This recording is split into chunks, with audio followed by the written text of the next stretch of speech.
we're here to talk about longevity, so maybe it's good just to say, like, what is aging, right? There's all these familiar things we know about aging. Our hair gets gray, our skin gets saggy, maybe our senses become dull. There's also things happening inside our body, that we're aware of, that, we have cardiovascular problems, the vascular circuit stiffens, we have plaque buildup in certain areas. This can lead to like heart failure, hypertension things.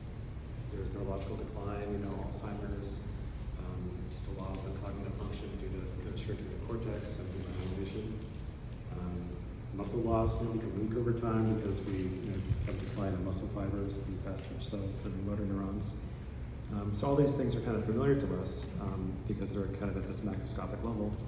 There's also more microscopic changes happening. So sometimes these are called hallmarks of aging. And these are really happening to DNA. So there's instability there where just due to toxins in the environment or just normal metabolism, things become unstable. Telomeres tend to short during cell replication, and at a certain point they become too short to keep doing that. Cells can go into a senescent state, which isn't good. It has a lot of downstream effects with stress signaling. There's also the epigenome, which is patterns of methylation on the genome, and those tend to happen at a reliable rate. So that's one kind of thing that happens with aging, which can change how histones and chromatin are organized. There's also this kind of dynamic process of managing proteins in the cell, which can be disrupted over time. So maybe the cleanup mechanisms get degraded as we age. There's also a lot of downstream things from that. Those are kind of the main cellular processes, but we kind of lose the ability to do nutrient sensing. Stem cells exhaust. There's kind of altered communication between cells. Once you start disrupting hormones and cell-to-cell communication, that can have a lot of downstream things. People sometimes call that inflammation. All right, so that's all the bad news. This is the stuff that's happened to us that we want to stop. The rest of the talk will be more positive about the interventions and kind of what we can do about that. We're scientists, and I'd say longevity is a very quantitative field, so it's important to figure out, how do we measure the aging process, There's a few different ideas here. Ultimately, the best measurement of longevity is just how many years do you live, right? But I don't think anyone here wants to try to figure that out for themselves. It's going to take too long, and you won't be around after that. So instead, what we often think about is not chronological age, which is the number of years you've lived, but maybe your biological age. So there's this idea that if you looked at someone's measurements of their body and you didn't know what age they were, you could try to guess what their age is, just based on what you see. And that's what we mean by biological age. And believe it or not, those can be different. Some people age at a different rate. They appear younger than they actually are, and you can measure this with a lot of different things. So there's a few different ways to do that. I'll just kind of outline a few of them. One is based on fitness. So there's things like grip strength. You can measure the force that you can apply with your hand, and that turns out to be a very strong indicator of mortality. So that's a good signal. Body composition, you can use a DEXA scan to measure your lean mass, your fat mass, your bone density, and that tells you a lot about mortality as well. There's a test called VO2 max where you put on a treadmill, you put a mask on, and you have to see kind of what your maximum rate of oxygen consumption is at peak activity. Very hard process, but very useful signal. There's also HRV, which is kind of the interval time and how it varies between heartbeats. Turns out that's a good marker of kind of how you respond to stress and your overall predictor of fitness. And that one you can measure, which is watch. So those are fitness measures. I'd say those are not so specific, but they are kind of a good sense of just level of health and if you should be worried about mortality. There's more specific things you can get from blood markers. So there's high reactive or high sensitivity C-reactive protein, which is a measure of inflammation in general. And there's the basic stuff like lipid panels and glucose and hormone levels, which you can measure, and all those things are indicative of changes in your body with aging. I think the very interesting thing about longevity measurements, though, is not these more traditional things like fitness and blood, but you can actually look at the epigenome and look at the patterns of methylation. And because that methylation changes at a rate that's predictable, you can then kind of infer some sort of biological age based on that. So there's this idea of epigenetic clocks, which people have done a lot of research doing that, and you can actually go out and buy these tests, so it's something that you can pull off the shelf. And because you can look at different parts of the genome, that actually tells you a lot about different parts of the body. So, there's an idea that if you look at certain genes that are related to the lungs, that will tell you something about the age of the lungs. And you might ask, well, how do we know that's true? Well, there's some studies that have looked at, smokers, for example, and if you look at, their lung health based on these markers, smokers tend to have a faster rate of aging than non-smokers, and it tends to be selective to smoking. So their brain might be, their chronological age, but their lungs aren't. You can also measure telomere length, so that's another test you can do, and that's just a marker of aging. It's one of those hallmarks as well. That one you can measure at different parts of the body. I don't think products are available for that yet, but in theory you could. And then there's like a whole wide world of more complex measurements, which I would just kind of group under like AI-based measurements. So you can get an MRI done, you can look at OCT of your retina, you can measure someone's voice like mine, and all those things have signatures of aging. They're not as obvious, it's harder to look at them as a human, individual human, and say what is happening with their age, but you can use AI, and if you have a big enough data set, you can detect some of the patterns in those data sets. So there's a lot of work being done on that, where you can build models that predict your brain age or predict your retinal age. All these things are kind of fun and emerging. So the good news is we have a lot of ways to measure, how we age in different parts of our body. So that's the first step to changing things. If we don't know what's happening, how can we change it? The next step is, well, what do we actually do? What are the interventions that can help us? I'd say there's a lot of exciting research here. There's also a lot of back and forth about what's useful and what's not. But I think we've got a few good candidates that people have found. So there's rapamycin. This is one that is an mTOR inhibitor, which is originally an immunosuppressant. Turns out this promotes autophagy and reduces protein synthesis. If you look at small animal models, yeast or host mice, reliably increases lifespan. Exciting stuff. Resveratrol is another one, which is a polyphenol found in grapes, red wine, berries, and stuff. So if you enjoy those, maybe there's some benefit there. That one tends to mimic some of the same mechanisms of caloric restriction. So it has some antioxidant and anti-inflammatory effects. That one also has good evidence in rodents, and also specifically for high-fat diets. I'd say it's not as strong as rapamycin though. There's also metformin, which is an anti-diabetic drug, which targets the AMPK receptor. And what this basically does is it moderates insulin sensitivity, and it was kind of just an accident that we found that, as a community, that people who were on metformin tended to live longer, and that was even within the diabetic group. So kind of this counterintuitive aspect that people with the disease are actually outliving the people who don't have the disease and aren't taking metformin. So there's a lot of interest there. Again, that one is hard to test. There's two others I think we can talk about, which is NAD boosting. So there's two drugs, NR and NN, that are widely sold for that. And in principle, they improve mitochondrial function, DNA repair, sirtuin activity, and in general, people find that it's good for metabolic health and longevity in rodents. You might notice a theme here that a lot of this is in rodents, and I think the reason is that it's hard to do these studies in humans.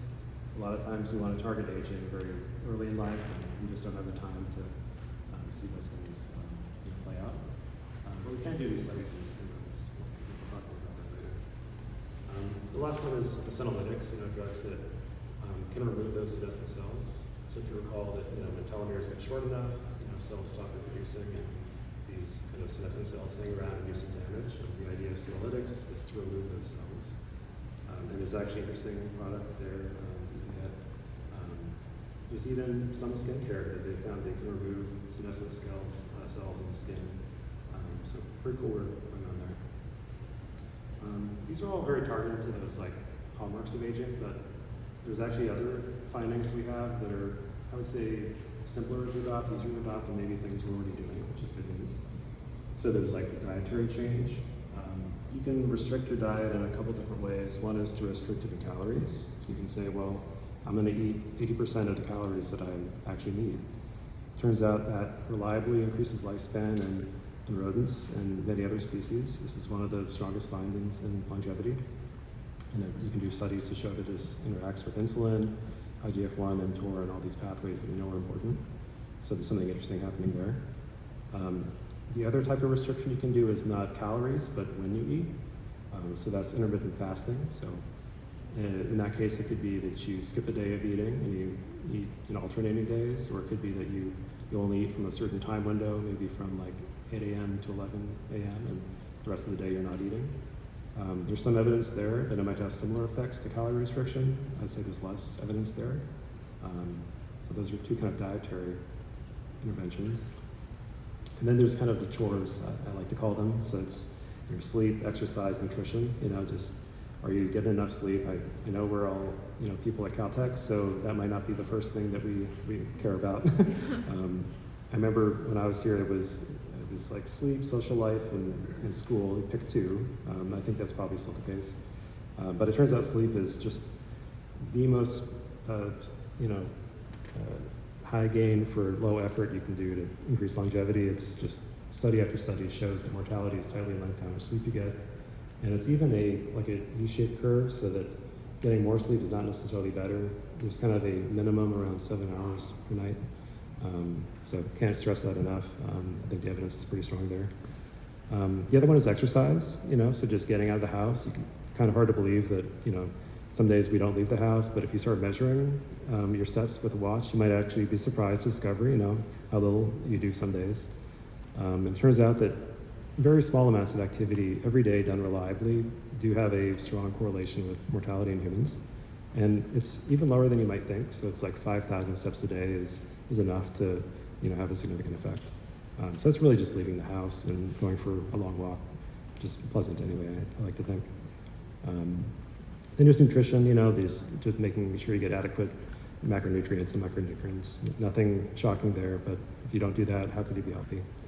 The last one's kind of interesting, which is social connection, that there is evidence that not just like well-being, but also longevity are related to kind of whether or not you have a supportive social network.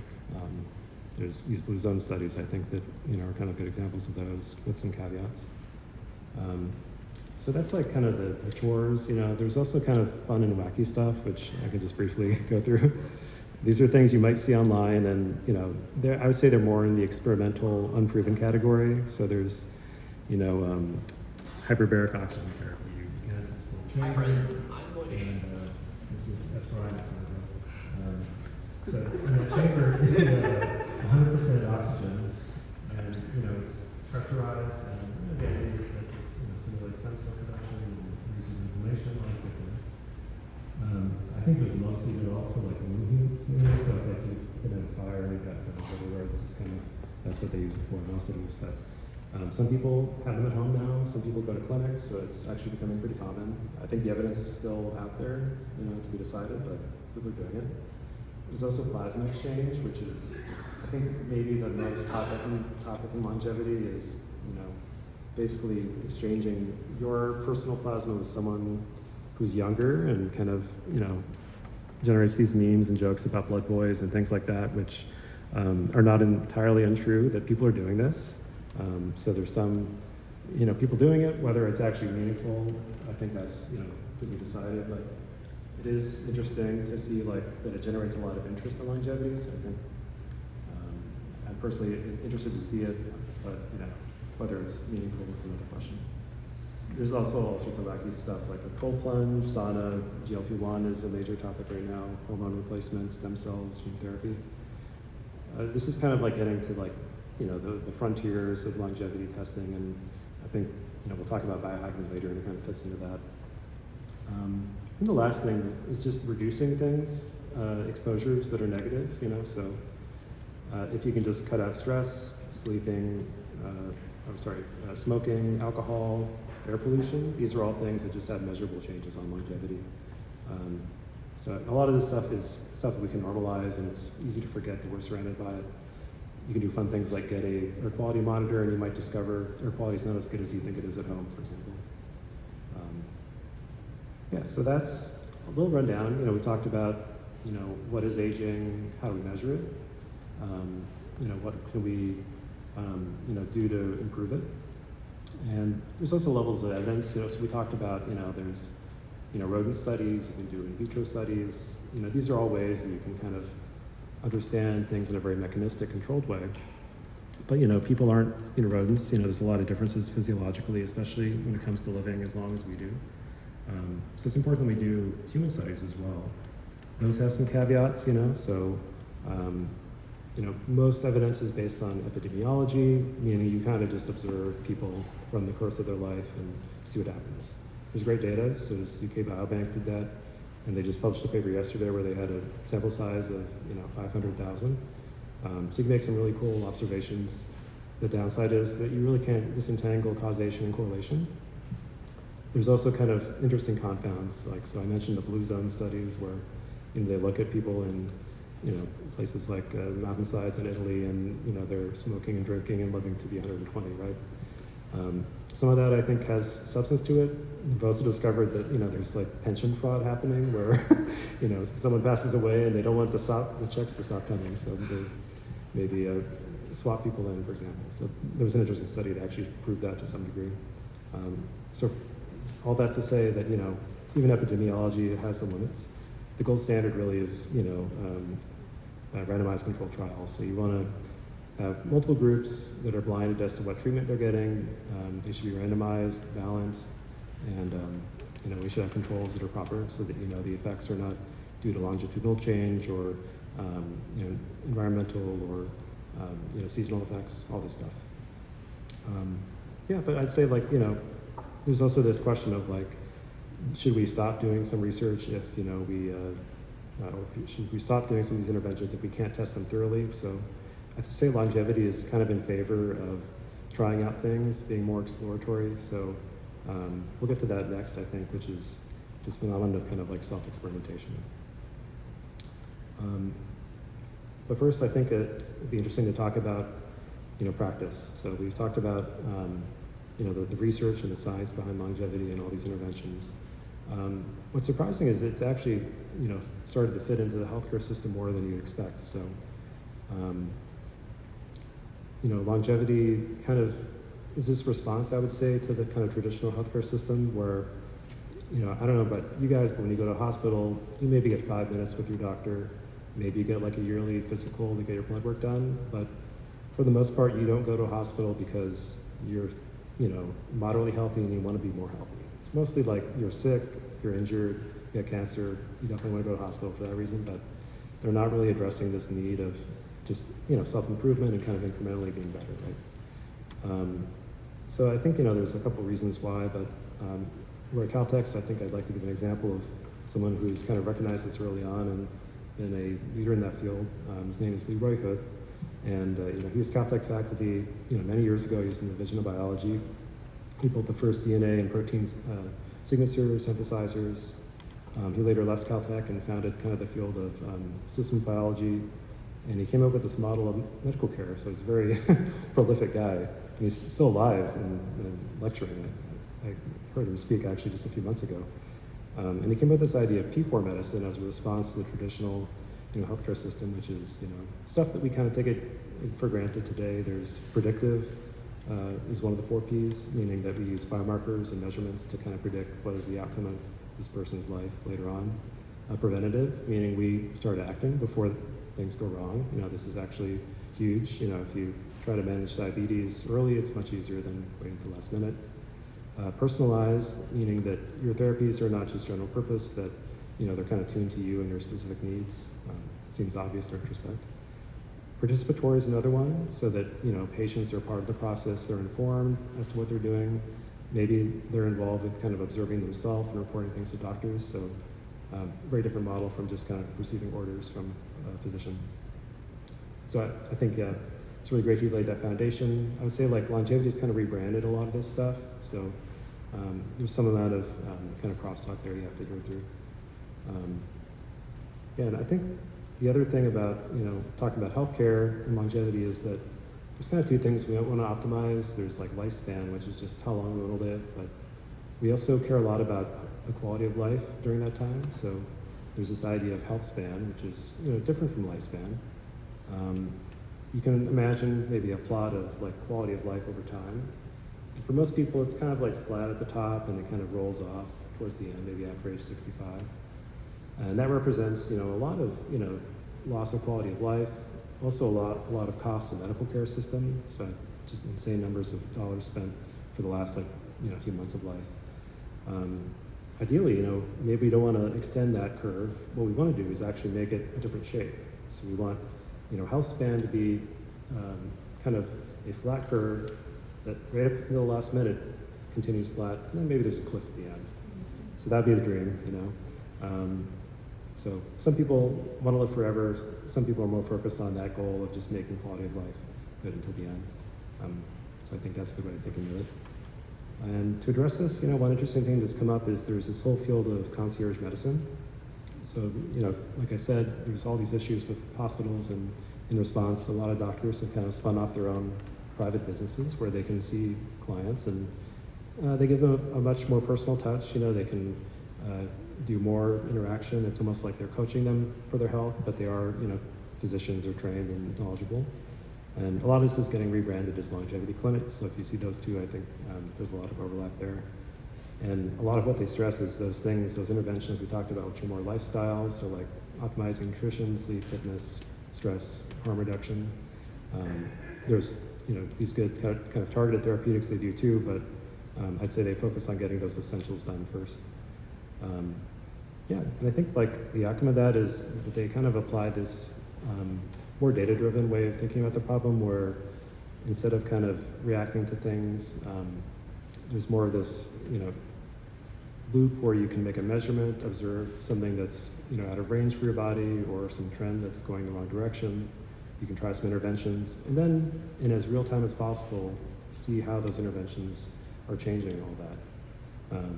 And it's, kind of obvious. It's kind of what we do in like machine learning. But it's actually been very rarely applied to health.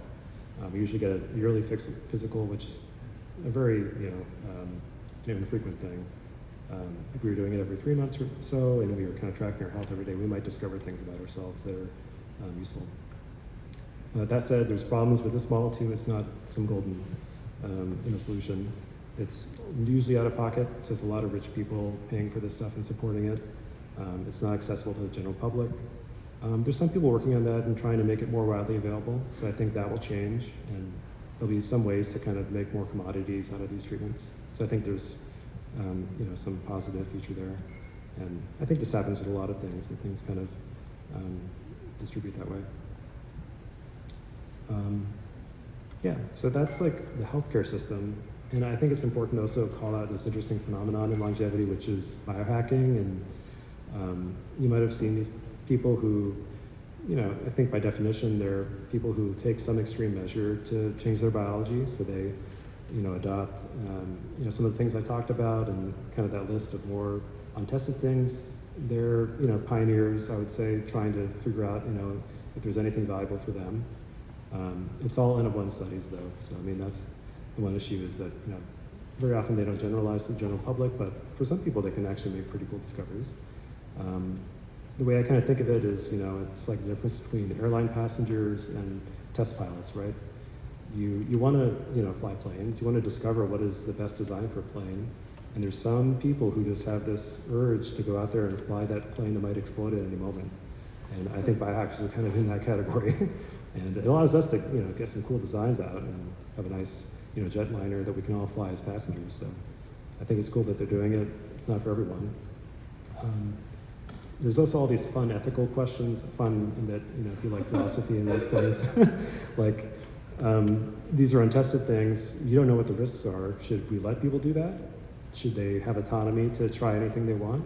These are open questions, right?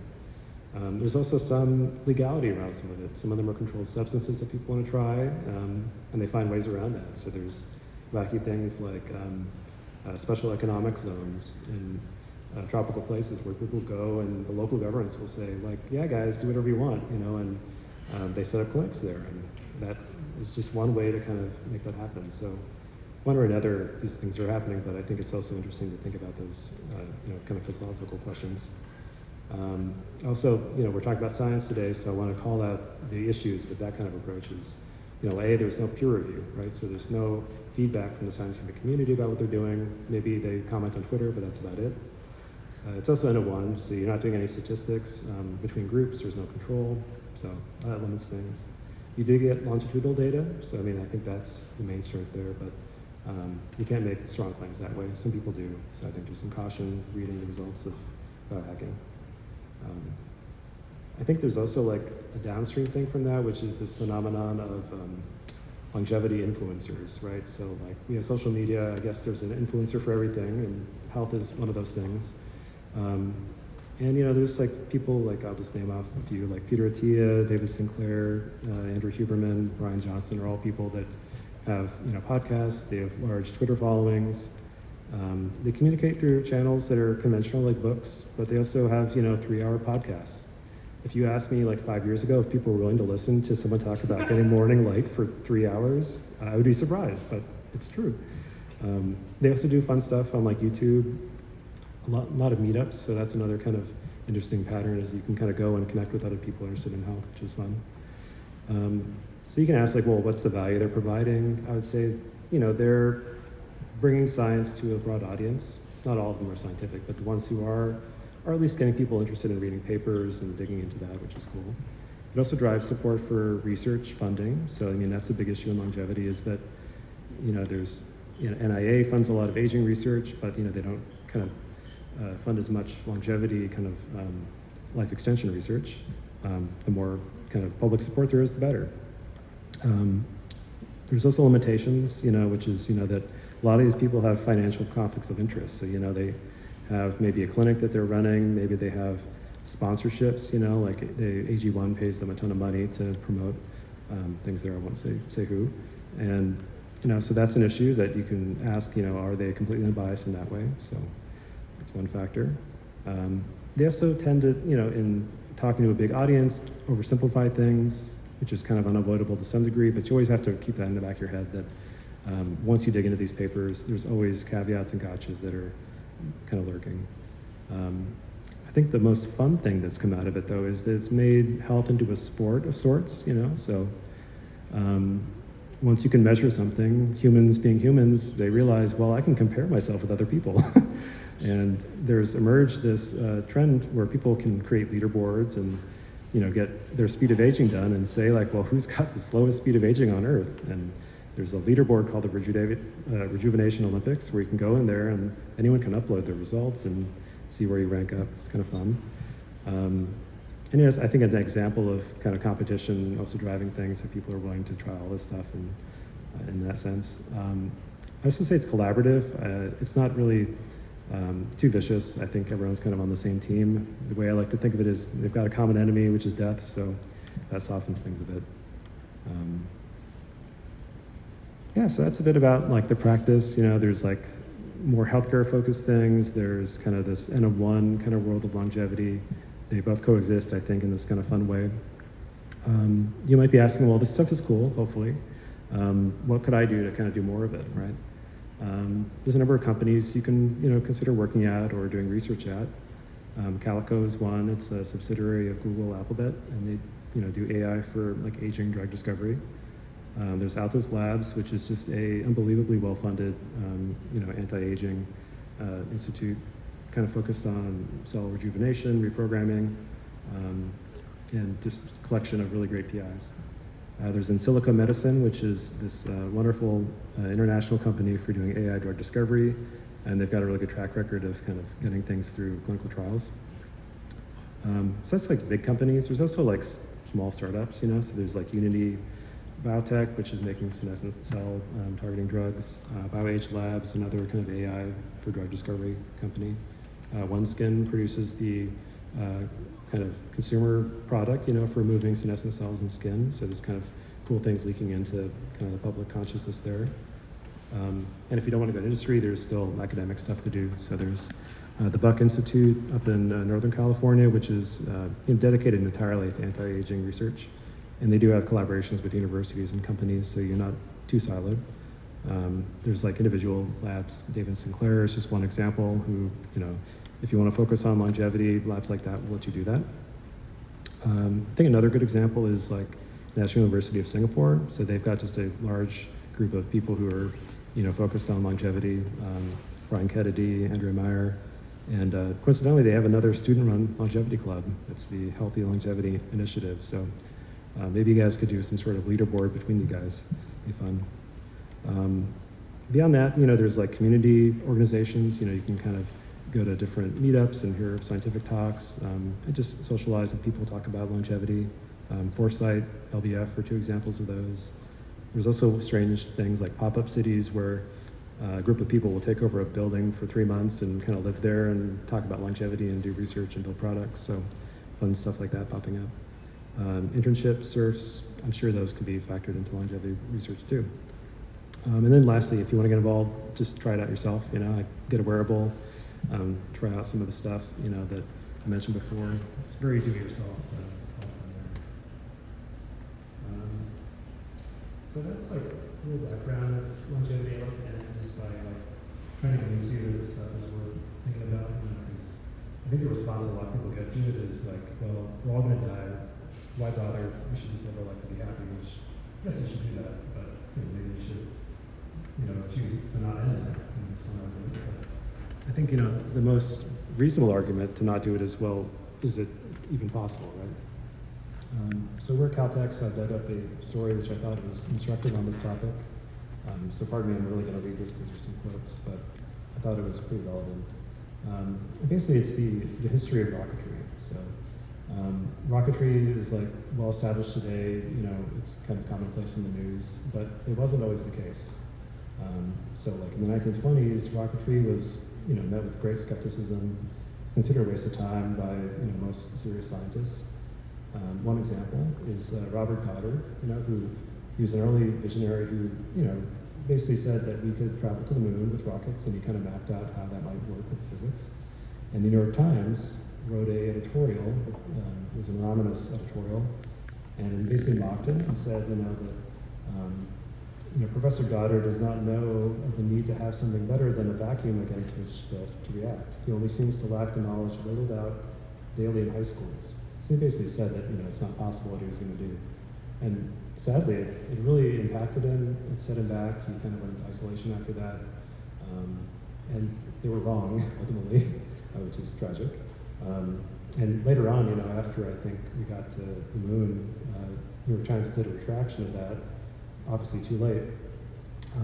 But I think he went out in the end. We have the NASA Goddard Space Flight Center, which is named after him. So we know he was right. So that was 1920s, and even 20 years later, it's a long time, people are still working on rockets. It was still considered science fiction. So in 1939, the US government made their first funding announcement for rocketry research, and it was for jet assisted takeoff, just putting a jet engine on a wing of a plane and helping it take off quickly. So a Caltech team led by von Karman and a few other people, they were ready, eager to take this on. There was another person in the running. It was someone who could have done the research, but their response, was, we'll decline. You guys can have the Buck Rogers job. And if you don't know Buck Rogers, it's kind of like a science fiction comic and kids show. But like that project, ultimately went to Caltech. They succeeded. They built this. They figured out, how to build a stable, propulsion system. And I'll just note the person who declined it. It turns out they were from MIT, so I won't say anything more about that.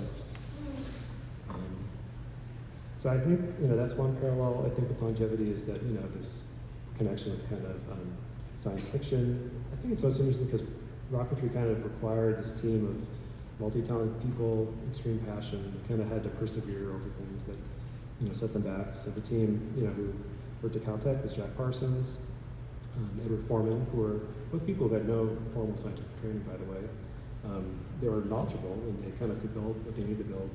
And they complemented that with Frank Molina, who was a graduate student at Caltech. So they put together this team that really covered all the bases they needed. The one thing they needed was a faculty member, so they, shopped around and eventually convinced von Karman to join them. And I would say he didn't do much besides initially giving them lab space to work, but later on got much more involved. He actually worked out the theoretical possibility of stable propulsion systems, which was important for getting funding. So you might ask, like, is longevity impossible? Can we live forever? And whenever I think about that question, the quote that comes to mind is from David Deutsch, which is, nothing that is allowed by the laws of physics is beyond the scope of human creativity. So kind of optimistic thinking there that, there's nothing that tells us that living longer is impossible, so maybe we should keep trying. Okay, so back to the Caltech story. They had this team, and they were doing experiments in Guggenheim, and they were setting off explosions all the time. Eventually, the campus community was like, "Please leave." They didn't kick them out. They said, "Well, just set up, shop in the Arroyo." So they had some shacks where they would do their experiments out in the Arroyo. Of course, that shack turned into JPL. So yeah, yeah. And very few people could have imagined that was possible. They thought that these were some wacky guys just goofing off in the desert. So pretty amazing, I think. So I told the story because I think there's parallels between rocketry and longevity. They're both relegated to science fiction initially.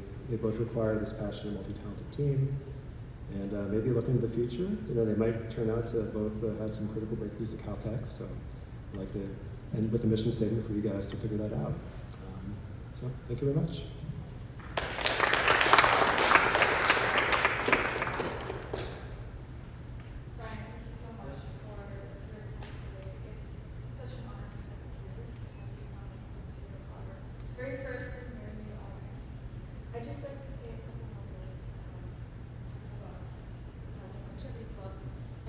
There will be time to ask Ryan questions right after. I want to speak particularly to our undergraduate audience who came here today. Longevity might seem like a very distant thing to think about right now, and here's my personal story and take on this. I actually landed into this field when I was 13, just by attending a conference. I was invited to present some of my research unrelated to aging at all. And the amount of opportunities that I saw from just being there and from talking to the people in this field was incredible. Now, Ryan gave us a massive summary, actually a very high quality summary of everything that happened in the last 200 years in the aging field, which was incredible. Thank you, Ryan. But we are the next generation now to make the change and to bring innovation into the field. And so I hope to invite you to our next meetings, our next talks, to really engage in discussions about things like biomarkers, wearables. What sort of biomarkers can predict how well you'll do in sport or how well you'll do in some sort of cognitive exercise, be it an exam or be it some sort of job?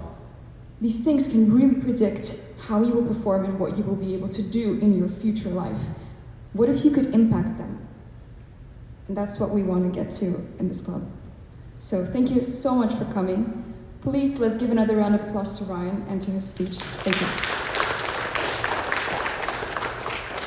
And I invite you all to try some of our Blueprint products in the back, and we have got some healthy food there as well. Thank you.